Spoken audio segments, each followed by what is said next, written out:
السلام علیکم ورحمۃ اللہ۔ درس قرآن یعنی خلاصۃ القرآن کے حوالے سے آپ یہ 14ویں ویڈیو ہماری دیکھ رہے ہیں۔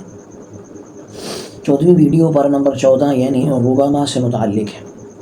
ربما میں اللہ تعالیٰ نے سورہ حجر کو مکمل فرمایا اور پھر اس کے بعد سورۃ النحل کو بیان فرمایا۔ دو صورتیں اس بارے میں ہیں۔ سورہ حجر میں 5 باتوں کو اللہ رب العزت نے بیان فرمایا ہے۔ پہلی چیز کفار کی آرزو ہے کہ آخرت میں جب کفار مسلمانوں کو مزے میں، عیش میں، اللہ کے انعامات میں دیکھیں گے اور اپنے آپ کو جہنم میں، تکلیف میں، مصیبت میں دیکھیں گے تو اس وقت وہ کفار یہ آرزو کریں گے کاش کہ یہ ابھی مسلمان ہو جاتے۔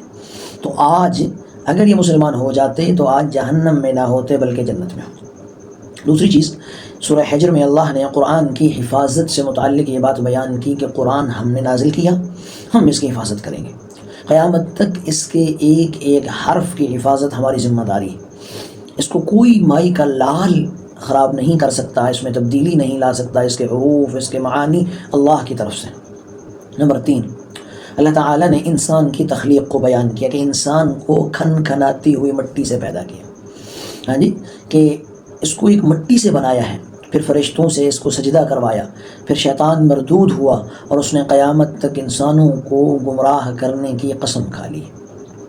اللہ تعالیٰ نے اس چیز کو بیان کیا۔ اس کے بعد 3 قصے ہیں۔ نمبر 4 پر 3 قصے اللہ نے بیان کیا۔ پہلا قصہ ابراہیم علیہ السلام کا، کہ ابراہیم علیہ السلام کو فرشتوں نے آ کے بڑھاپے میں بیٹے کی خوشخبری دی کہ اللہ آپ کو ایک بیٹا دینا چاہتے ہیں۔ اس وقت ان کی اہلیہ بہت بوڑھی تھیں، بچہ جننے کے قابل نہیں تھیں، تو آپ کو جب بیٹے کی خوشخبری دی تو ابراہیم علیہ السلام کی اہلیہ بڑی حیران ہوئی اور پریشان ہوئی اور تعجب سے کہنے لگیں کہ اس عمر میں مجھے بچہ ہوگا؟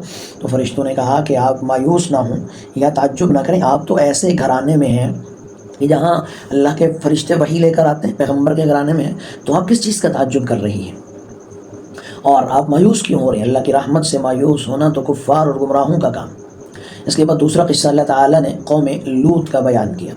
قوم لوط، یہ لوط علیہ السلام کی قوم ہے اور لوط ابراہیم علیہ السلام کے بھتیجے تھے۔ شرق اردن میں اللہ نے ان کو نبی بنا کر بھیجا تھا۔ ان کی قوم کی بڑی اخلاقی برائی ہم جنس پرستی، لواطت تھی۔ لڑکوں کے ساتھ بدفعلی کرنا اس قوم کا خاصہ تھا۔ اللہ کے پیغمبر انہیں سمجھاتے رہے، بتاتے رہے، جب انہوں نے بات نہیں مانی تو اللہ کی طرف سے وہ فرشتے جو ابراہیم کے پاس آئے تھے وہی فرشتے اللہ نے ان کے پاس بھیجے کہ تم نے ابراہیم کو خوشخبری سنانی ہے، اس کے بعد لوط علیہ السلام کے پاس جانا ہے، انہیں بتانا ہے کہ اللہ نے اس قوم پر عذاب کا فیصلہ کیا، لہٰذا تم جس قدر جلدی ہو سکے اس قوم سے نکل جاؤ، رات کے پہر نکل جاؤ۔ یہ فرشتے خوبصورت لڑکوں کی شکل میں، نوجوان لڑکوں کی شکل میں آئے تھے، تو ان کی قوم نے یعنی لوط علیہ السلام کی قوم نے جب فرشتوں کو دیکھا تو یہ ان کے ساتھ بھی زیادتی اور بدفعلی کرنے کے لیے لپکے، لیکن اللہ کے حکم سے وہ فرشتے تھے، بالآخرکار وہ لوگ ناکام ہوئے اور یوں رات کی تنہائی میں لوط علیہ السلام اپنی قوم کو چھوڑ کر نکل گئے اور اللہ نے اس پوری قوم کو تباہ و برباد کر دیا۔ ہر آدمی کے نام کا ایک سجیل منضود مصومۃ عند ربک، ہر آدمی کے نام کا پتھر پڑا تھا، ان پہ لکھا ہوا تھا، تو اللہ تعالیٰ نے انہیں تباہ کیا۔ اس کے بعد اللہ تعالیٰ نے قوم سمود کا بیان کیا۔ قوم سمود یعنی اصحاب الحجر، اس سے مراد قوم سمود ہے۔ یہ لوگ بھی اللہ کے پیغمبر صالح علیہ السلام کے قوم کے لوگ تھے۔ ان لوگوں نے معجزہ طلب کیا کہ ہمیں جو ہے ایک معجزہ دکھایا جائے، اور ایک سامنے چٹان تھی بڑی کہ اس چٹان سے ایک گابھن اونٹنی نکلے اور وہ اونٹنی بچہ دے۔ معجزہ طلب کیا، اللہ تعالیٰ نے ان کی خواہش کے مطابق یہ معجزہ انہیں دے دیا۔ پھر ان لوگوں نے اس معجزے والی اونٹنی کے ساتھ ظلم کیا اور اس کی گونچیں کاٹ ڈالی، حالانکہ وہ بڑی بہترین اونٹنی تھی، پوری قوم کو دودھ پلایا کرتی تھی، بڑا اس کا دودھ تھا اور بڑی لمبے قد والی اونٹنی تھی۔ بہرحال خلاصہ کلام یہ ہے کہ صالح علیہ السلام کی قوم نے جب آپ کی بات نہیں مانی تو اللہ تعالیٰ نے اس قوم کو بھی تباہ و برباد کر لیا۔ اللہ تعالیٰ نے اس کا بھی اس صورت میں حجر میں اس کا تذکرہ کیا۔ اس کے بعد مشرکین مکہ اور آپ صلی اللہ علیہ وآلہ وسلم کی بات بیان کی گئی۔ 5ویں ہیڈنگ یہ ہے، آپ علیہ السلام کو کہا گیا کہ مشرکین کی باتوں میں پریشان نہ ہوں، گھبرائیں نہیں، ان کی باتوں پہ آپ پریشان نہ ہوں، آپ حمد کریں، اللہ کی تسبیح کریں، باقی اللہ آپ کے ساتھ ہے، ان کے مقابلے میں اللہ آپ کے ساتھ۔ انا کفیناک المستہزئین، یہ جو استہزاء کرنے والے ہیں، یہ جو آپ کے خلاف کھڑے ہونے والے ہیں، اللہ تعالیٰ ان ظالموں کو ان کے ظلم کا بدلہ دے گا۔ اس کے بعد سورۃ النحل شروع ہوئی۔ سورۃ النحل میں اللہ تعالیٰ نے 5 باتیں، نمبر 1 توحید کو بیان کیا، رسالت کو بیان کیا، شہد کی مکھی کو بیان کیا، اور ایک انتہائی جامع ترین آیت کو بیان کیا۔ اس کے بعد ابراہیم علیہ السلام کی تعریف کو بیان کیا۔ اب توحید یہ بار بار آ چکا ہے موضوع۔ اللہ تعالیٰ نے زمین کو فرش بنایا، آسمان کو چھت بنایا، انسان کو نطفے سے پیدا کیا، اللہ تعالیٰ نے چوپائے بنائے، جانور بنائے، وہ بوجھ بھی اٹھاتے ہیں، وہ سواری کے کام بھی آتے ہیں، وہ بار برداری کے کام بھی آتے ہیں، ان کی اون بھی کام آتی ہے، ان کا دودھ بھی کام آتا ہے، ان کا گوشت بھی کام آتا ہے۔ اللہ تعالیٰ نے زیتون، انجیر، انگور، کھجور، کشمش، یہ ساری چیزیں اللہ نے پیدا کی۔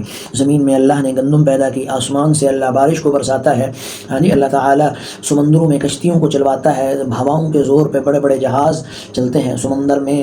اللہ تعالیٰ نے گوشت رکھا ہے مچھلی کی شکل میں، اور بے شمار نعمتیں انسان پر اللہ کی طرف سے جو نعمتیں نازل ہوئیں وہ اتنی ہیں کہ انسان اگر ان کا شمار بھی کرنا چاہے تو انسان شمار نہیں کر سکتا، انسان کے تصور میں اور اس کے احاطے میں بھی نہیں آ سکتا کہ اللہ نے کتنے انعامات اس پر فرمائے۔ اس کے بعد رسالت ہے۔ نبی علیہ الصلوۃ والسلام کو حکم دیا گیا کہ آپ لوگوں کو حکمت کے ساتھ، موعظۃ حسنہ کے ساتھ اللہ کی طرف بلائیں، اور اگر اس راستے میں یعنی لوگوں کو اللہ کی طرف بلانے میں کبھی کوئی مشکل آ جائے، تکلیف آ جائے، پریشانی آ جائے، حالات آ جائیں، اس پہ آپ صبر کریں، اس پہ آپ اللہ سے مدد مانگیں، اللہ سے نصرت مانگیں، تو انشاءاللہ اللہ تعالیٰ آپ کے دل کو مضبوط بنائے گا۔ اس کے بعد اللہ نے شہد کی مکھی کے بارے میں بتایا، وَأَوْحَىٰ رَبُّكَ إِلَى النَّحْلِ، یہ قرآن کریم میں اللہ نے اس کو بیان کیا، ایک عجیب و غریب نظام کو رکھتی ہے دنیا کا۔ میں یہ سمجھتا ہوں کہ ایک پیچیدہ، خوبصورت، بہترین نظام ہے شہد کی مکھی۔ اس میں پھر ملکہ مکھی ہوتی ہے، اور ساری مکھیوں کی جو نگران ہوتی ہے، یہ اللہ کے حکم سے پہاڑوں میں، دیواروں میں، درختوں میں، مختلف جگہوں پر اپنے چھتے بناتی ہیں، اور مختلف پھلوں سے رس چوس کر شہد بناتی ہیں، اور اس شہد میں اللہ نے انسان کے لیے کئی بیماریوں سے شفا رکھی ہے۔ بڑی بہترین چیز ہے شہد، اور اس کا نظام جو ہے تفسیر میں اگر آپ پڑھنا چاہیں تو مختلف تفاسیر معارف القرآن میں مفتی شفیع صاحب رحمۃ اللہ علیہ نے تفصیلی طور پر کلام کیا ہے، شہد کی مکھی کے عجیب نظام سے متعلق کافی ساری باتیں بیان فرمائی ہیں۔ اس کے بعد اللہ تعالیٰ نے ایک جامع معنی آیت کو بیان فرمایا، ان اللہ یأمر بالعدل والاحسان وایتاء ذی القربى۔ یہ آیت، اس میں 3 مثبت چیزیں ہیں اور 3 چیزوں سے منع کیا گیا ہے، یعنی 3 کرنے کے کام ہیں اور 3 وہ کام ہیں جن سے منع کیا گیا۔ جو 3 کرنے کے کام ہے، یأمر بالعدل والاحسان وایتاء ذی القربى، عبادت اور معاملات میں عدل کا حکم دیا گیا، اور اس کے ساتھ ہر ایک سے اچھا سلوک، اور اس کے بعد نمبر 3 قرابت داروں کے ساتھ حسن سلوک کرنا۔ یہ 3 چیزیں اللہ نے خصوصی طور پر بیان فرمائی، اور اس کے بعد 3 چیزوں سے اللہ نے منع بھی فرمایا اس صورت کے اندر، اس آیت کے اندر۔ نمبر 1 واضح برائی، اس سے منع فرمایا۔ نمبر 2 منع کردہ جتنے بھی کام ہیں ان سے رکنے کا، اور نمبر 3 ظلم سے۔ یہ آیت جمعہ کے خطبے میں بھی آپ نے سنی ہو کہ ان اللہ یأمر بالعدل والاحسان وایتاء ذی القربى وینہی عن الفحشاء والمنکر والبغی۔ آپ نے ہر جمعے کے خطبے میں اس آیت کو سنا ہوگا، بڑا تفصیلی طور پر اس پر کلام ہو سکتا ہے۔ اگر آپ اس آیت سے متعلق خصوصی طور پر تفصیل دیکھنا چاہتے ہیں، اور بڑی ایک انٹرسٹنگ آیت ہے، ایک تفصیل کے ساتھ اور بہترین طریقے سے، میں نے اس کی ایک ویڈیو پہلے بھی بنا کر لگا دی ہے جمعے کے عنوان سے، بیان جمعہ ہے وہ، تو بیان جمعہ کے عنوان سے میں نے اس کی ایک ویڈیو کمپلیٹ پہلے لگائی ہوئی ہے، جس میں 3 چیزوں کو بیان کیا گیا، 3 مثبت چیزیں اور 3 منفی چیزیں، کرنے کے کام اور 3 نہ کرنے کے کام۔ اس کے ساتھ اللہ نے ابراہیم علیہ السلام کی تعریف کو بیان کیا کہ ابراہیم علیہ السلام ساری زندگی خالص توحید پر جمے رہے، آپ نے کبھی توحید کو نہیں چھوڑا، اللہ کے شکر گزار فرما بردار بندے تھے، اور نبی کریم علیہ السلام کو ان کی ملت کا حکم دیا گیا کہ ان کی ملت کا اتباع کریں، یعنی ان ابراہیم کان امتا قانتا للہ حنیفا، بالکل یکسو ہو کر مکمل خالص دین پر کاربند رہے، یعنی کبھی آپ نے دین قیم کو نہیں چھوڑا، ہمیشہ سیدھے راستے کی طرف چلتے رہے۔ اور آخر میں فرمایا کہ اے نبی، جب آپ لوگوں کو دعوت دیں، لوگوں کو دین کی طرف بلائیں، تو حکمت کے ساتھ، بصیرت کے ساتھ، نرمی کے ساتھ، موعظۃ حسنہ کے ساتھ آپ لوگوں کو اللہ کے دین کی طرف بلائیں۔ دعا کریں اللہ ہمیں عمل کی توفیق عطا فرما دے۔